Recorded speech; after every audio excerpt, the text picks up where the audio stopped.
At the meeting, all full members of the OECS were represented, including Montserrat, and we had an associate member in the president of the Martinican Council. He was there at the meeting also. A special guest for this authority meeting, as you are aware, is the distinguished Prime Minister of Barbados, Mia Mottley. You heard her at the opening, but we had a very productive caucus last evening where the Director General presented a wide range of areas of cooperation. And it was agreed upon that the Prime Minister of Barbados, well, she agreed, and we concurred in this agreement, that she would immediately examine the question of ease of travel for OECS nationals passing through Barbados, for example, to use their picture ID, which we can use throughout our own OECS territories to travel, that you're passing through Barbados, you can use that also while you're transiting. Then the question of making the transiting more accommodating, and there are a number of practical suggestions in that regard. Cooperation on the matter regarding to sargassum, and a range of other matters which we have put down for discussion, practical matters of cooperation, touching on deepening integration between Barbados and the OECS countries. A very important outcome in that discussion was that a special meeting would be held of the heads of government of the OECS and Barbados on LIAT, with the aim of understanding better where we are with LIAT. You know, there is an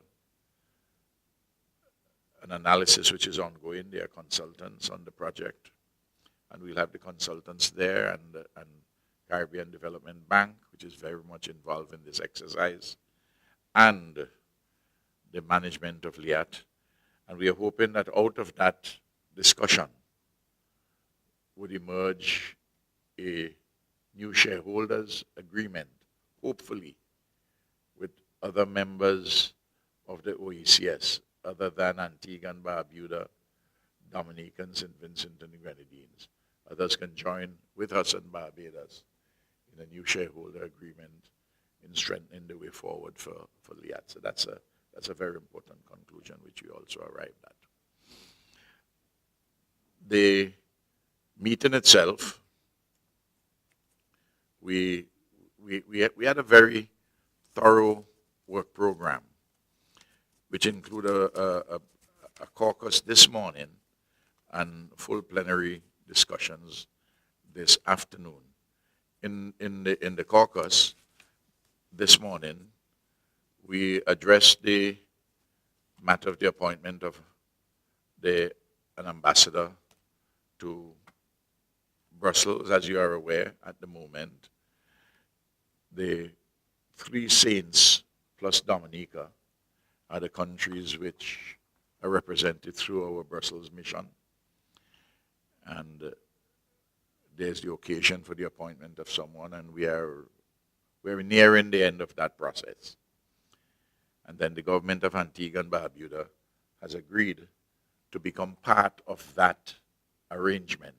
So the only country which would be standing alone, so to speak, in Brussels would be the government of Grenada. Historically, since the days of the People's Revolutionary Government, they have had a representative in Brussels, and we understand that historical phenomenon. So this is strengthening the question of representation overseas. It was also agreed that we would make an organized démarche towards representation in Africa. We don't have to spell out to our region the importance of this. It's long overdue. And the idea is that we would have an ambassador from each of the countries in the OECS where we have missions in the United Kingdom, that we'd have non-permanent, non-resident ambassadors to several countries in Africa. One, for instance, to Ethiopia and the African Union, which is headquarters in Addis Ababa. One for Nigeria, one for the for South Africa, one for Egypt, Algeria, and also we are working with the government of the Kingdom of Morocco to establish a permanent, a resident mission for the OECS countries in Morocco. As you know, we have been doing a lot of work with this North African country, which is both Arab and African. And we have selected these countries very carefully to represent the broadest range of interests in Africa. We had a discussion, a very interesting discussion, on the implications for some recent changes in the United States of America's foreign policy, the implications for our OECS Economic Union. We got an update on the Eastern Caribbean Civil Aviation Authority, a very detailed discussion, and the ways in which we can strengthen this in preparation for the audit which is going to take place of ECA in February next year by the International Civil Aviation Organization. But that audit wouldn't involve security issues. That's dealt with otherwise. There was a presentation by the government of St. Kitts and Nevis on security. And among other things, the paper which was presented, we are going to circulate this to Barbados, which is the other member country of the regional security system. And the meeting, which would take place in another few weeks' time, that will get a central place for discussion at the RSS. We got a presentation from the Caribbean Court of Justice of the APEX system. Unfortunately, we were not able to have a discussion on the Eastern Caribbean Supreme Court budget. We're hoping to do that in the next couple of weeks because the Honorable Chief Justice was unavoidably absent because she had a prior engagement, an important matter which she had to deal with, I've been advised, in Canada. And we are accommodating her at a very special occasion sometime over the next 2 or 3 weeks, and we are working out the specific date. Then we adopted the OECS work program and budget for the year. As you are aware, or ought to be aware, that the OECS Commission, each country has commissioners, and the Secretary General, the Director General is at the core of the Commission. And through the Budget Committee, we have had the work plan, the work program approved, the budget, and it's a matter, well, recommended really, and it had to come to us for final approval, which we did. Very important discussion on deepening the integration movement in terms of the economic union, and in that regard, there was a discussion which started at the opening on issues in CARICOM. We know that the Golden Commission in Jamaica had presented a report. I myself had appeared before that commission, and after the commission had presented its report, you're also aware that I presented a detailed paper on the question, which paper was circulated, and which no doubt would form part of the wider discussion which would take place at the CARICOM Heads of Government in July in Montego Bay. We looked at the issue as to how can we have carved out within the revised Treaty of Chaguaramas a special place for the OECS territories so that we can recognize that we are moving at a faster pace in the integration process. Dr. Antwine reported also on the Article 164 of the revised Treaty of Chaguaramas, where there are certain protections offered to certain commodities for the OECS. And in